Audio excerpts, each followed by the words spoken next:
একদিন ভুল করে আমার বাচ্চাকে এই নাস্তাটি খাইয়েছিলাম। সে এখন প্রতিদিনই এটাই খেতে চায়। শুধু বাচ্চারা কেন, বাচ্চাদের পাশাপাশি বড়রাও অনেক পছন্দ করে। হাতে যদি কম সময় থাকে, ইনস্ট্যান্ট এই রেসিপিটি তৈরি করে বাড়ির সবাইকে চমকিয়ে দিতে পারেন। আসসালামু আলাইকুম, কেমন আছেন আপনারা সবাই? আশা করছি সবাই অনেক বেশি ভালো আছেন। আজকে আরেকটি ইউনিক রেসিপি আপনাদের মাঝে শেয়ার করছি। চুলার উপর ফ্রাই প্যান বসে দিয়ে দিয়েছে হাফ চামচ মতো সরিষার তেল, 3 কোয়া রসুন, 4 থেকে 5টি কাঁচামরিচ কিছুক্ষণ ভেজে নিয়েছি। দিয়ে দিচ্ছি 2টা কিউব করে কাটা মাঝারি সাইজের টমেটো। নেড়েচেড়ে মিশিয়ে নিয়েছি। দিয়ে দিব স্বাদ মতো লবণ। আবারও মিশিয়ে নিব। আমরা প্রথমে নাস্তাগুলো দিয়ে খাওয়ার জন্য চাটনি তৈরি করছি।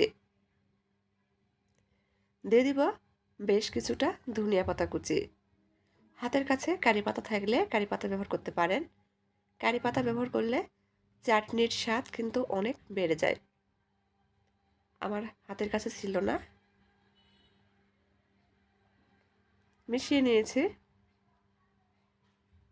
এখন দিয়ে দিব হাফ কাপ মতো পানি। মিশিয়ে নিচ্ছি। এই পানিতে টমেটো খুব ভালোভাবে সেদ্ধ হয়ে যাবে।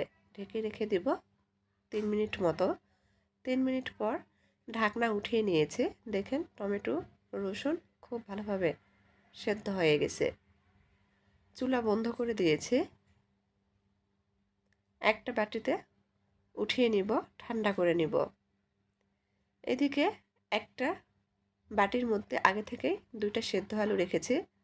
আলু 2টা হাত দিয়ে একটু আধা ভাঙ্গা করে নিচ্ছে।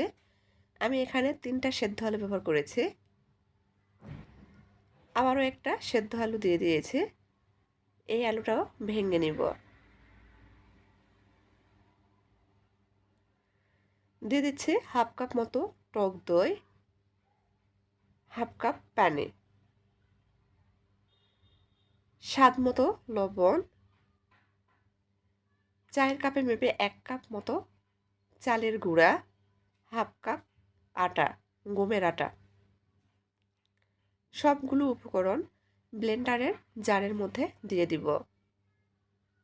খুব ভালোভাবে ব্লেন্ড করে নিব। ব্লেন্ড করার কারণে কিন্তু ঝটপট নাস্তাটির ব্যাটার তৈরি করা যাবে। সময় খুবই কম লাগে। ব্লেন্ড করে নিয়েছি। দেখেন কীরকম হয়েছে। একটা বোলের মধ্যে ঢেলে নিচ্ছি। অবশ্যই একটা জিনিস লক্ষ্য রাখতে হবে, খুব বেশি পানি ব্যবহার করা যাবে না। ব্যাটারটা সেট হতে রেখে দিলাম 5 মিনিট মতো। এদিকে যে টমেটোর চাটনি আমরা তৈরি করব ঠান্ডা হয়ে গেছে। ব্লেন্ডারে জারের মধ্যে দিয়ে ব্লেন্ড করে নিয়েছি। চুলার উপর ফ্রাই প্যান বসিয়ে দিয়েছি। দিয়ে দিচ্ছে হাফ চামচ মতো তেল, হাফ চামচের চেয়েও কম পরিমাণ সরিষা, গোটা জিরা। এখানে আমি হলুদ সরিষা ব্যবহার করেছি। কিছুক্ষণ ভেজে নিয়েছি। ভাজা হয়ে গেলে 1 চামচ মতো ধনিয়া পাতা কুচি দিয়ে দিয়েছি। নেড়েচেড়ে মিশিয়ে নিব। আপনারা এ পর্যায়েও ধনিয়া পাতার পরিবর্তে হাতের কাছে কারি পাতা থাকলে ব্যবহার করতে পারেন। সেক্ষেত্রে টেস্ট আরও ভালো আসবে। এখন এই ফোড়নটা আমরা চাটনির মধ্যে দিয়ে দিচ্ছি। খুব ভালোভাবে নেড়েচেড়ে মিশিয়ে নিব। তবে এভাবেও চাটনি তৈরি করে দেখতে পারেন।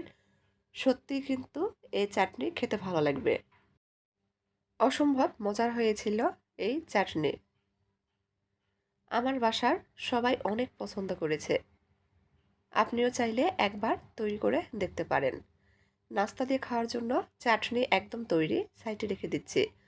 এদিকে এই ব্যাটার কিন্তু আগের থেকে অনেকটাই গাঢ় হয়ে গেছে। দিয়ে দিচ্ছি হাফ কাপ পেঁয়াজ কুচি।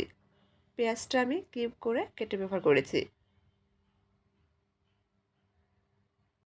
দিয়ে দিব 1.5 চামচ মতো কাঁচামরিচ কুচি। ঝালটা যে যার স্বাদ মতো ব্যবহার করবেন। 1 চামচ আদা, আদা গ্রেট করে নিয়েছি। দিয়ে দিচ্ছি 3 চামচ মতো ধনিয়া পাতা কুচি। এখানে আর কোনো বাড়তি মশলা ব্যবহার করার প্রয়োজন নেই। এখন শুধু একটাই কাজ, খুব ভালোভাবে হাত দিয়ে এই ব্যাটারটা 2 থেকে 3 মিনিট মতো ফেটিয়ে নেওয়া। এই ফেটানো যতটা ভালো হবে নাস্তাগুলো ঠিক ততটাই ফুলকো হবে। এটাকে আপনারা পকোড়াও বলতে পারেন। খুব ভালোভাবে ফেটিয়ে নিয়েছি। দিয়ে দিব 2 থেকে 3 চিমটি মতো বেকিং সোডা, 1 চামচ মতো পানি, আবারও খুব ভালোভাবে মিশিয়ে নিব। এর থেকে বেশি কিন্তু বেকিং সোডা ব্যবহার করা যাবে না। ভিডিওর মধ্যে কথাবার্তায় যদি কোনো ভুল হয়ে থাকে প্লিজ সবাই মানিয়ে নেবেন, ক্ষমা সুন্দর দৃষ্টিতে দেখবেন। ব্যাটার একদম তৈরি। চুলার উপর ফ্রাই প্যান বসে দিয়েছে, দিয়ে দিচ্ছি পর্যাপ্ত পরিমাণ তেল। তেল খুব ভালোভাবে গরম করে নিয়েছি। এখন অল্প অল্প করে ব্যাটার হাতে নিয়ে গরম তেলের মধ্যে দিয়ে দিচ্ছি। আমি ছোট ছোট করে তৈরি করে নিব পকোড়া শেপে। দেওয়ার সঙ্গে সঙ্গে কিন্তু ফুলে উপরে ভেসে উঠেছে। চুলার আঁচ মিডিয়ামে রেখেই ভেজে নিতে হবে।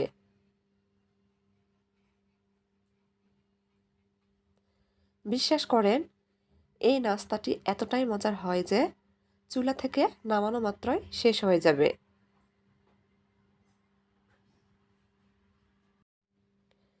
একদিন ঘরে তৈরি করলে রোজ তৈরি করার রিকোয়েস্ট আসবেই, এতটাই মজার। অনবরত নেড়ে চেড়ে চারদিকে সুন্দর কালার করে মুচমুচে করে ভেজে নিয়েছি। ভাজা হয়ে গেছে, তেল ঝরিয়ে উঠিয়ে নিব। একইভাবে সবগুলো ভেজে নিব।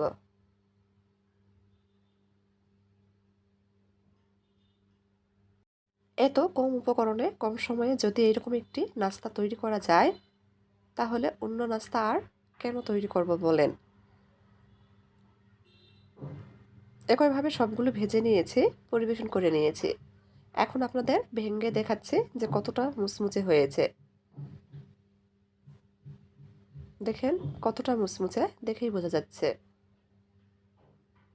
তো আমার আজকের এই ইনস্ট্যান্ট রেসিপিটি ভালো লাগলে প্লিজ সবাই চ্যানেলটি সাবস্ক্রাইব করবেন, লাইক কমেন্ট শেয়ার করে নিয়মিত চ্যানেলের পাশেই থাকবেন। যে সস তৈরি করে রেখেছিলাম গরম গরম সসের সঙ্গে পরিবেশন করে নিয়েছি। রেসিপিটি দেখে ঘরে একবার তৈরি করে দেখতে পারেন। আশা করছি পরিবারের সবার অনেক পছন্দ হবে ইনশাআল্লাহ। তো আজকের মতো এই পর্যন্তই।